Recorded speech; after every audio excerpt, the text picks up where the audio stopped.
This is called Survive. I am all for gay rights, but do you have to be so flaming? Why can't you act normal? I want to tell you about normal. It turns out that it took a half bottle of Cuervo and the scream of a four-cylinder at 110 to drown the howl in my head that at 15 had raged for 5 years. In the brief moment between that silence and the blackout, I felt normal. For every other moment of every other day, the word was pervert, freak, sexual deviant. I would have prayed for normal if I had known what to pray for. I want to tell you about terror. From Eckerd Drugstore, I bought Playgirl magazine 3 times because the first 2 times I could reach it without having to ask for it. The third time, it was behind the counter, and I watched in terror as my mouth forced the words, "Can you get me a copy of Playgirl?"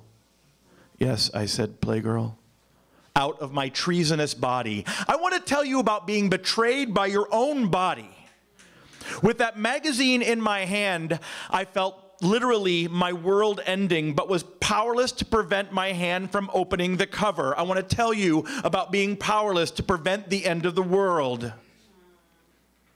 Lifestyle choice, like the color of the cushions on the couch or the choice to eat organic apples instead of the cheap ones. This is the category that my terror went into. Did you know that when he's known nothing else, terror looks a lot like normal on a child's face? I want to tell you about choice. It turns out that a child's choice to live a lie takes only the strength of will to say the words out loud that this is mind over matter. I can unlearn this vile attraction to other boys if I just work hard enough. I can beat it out of myself if I work hard enough. Did you know that a cavity can't be emptied when it never held anything in the first place? I flame with the fire that forged me. And I wouldn't trade the alloy I've become for any amount of normal. I want to tell you about a child you might know.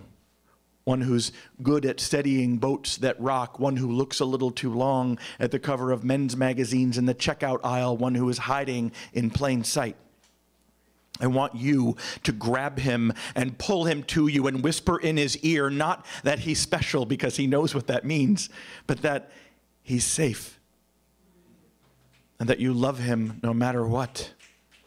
And that he's normal, because he doesn't know that right now, and he won't ask, because asking unmasks the terror. I want you to recognize his terror, even though he doesn't recognize it himself yet, and hold him close for as many lifetimes as it takes his defenses to dissolve. After all, he's just a kid.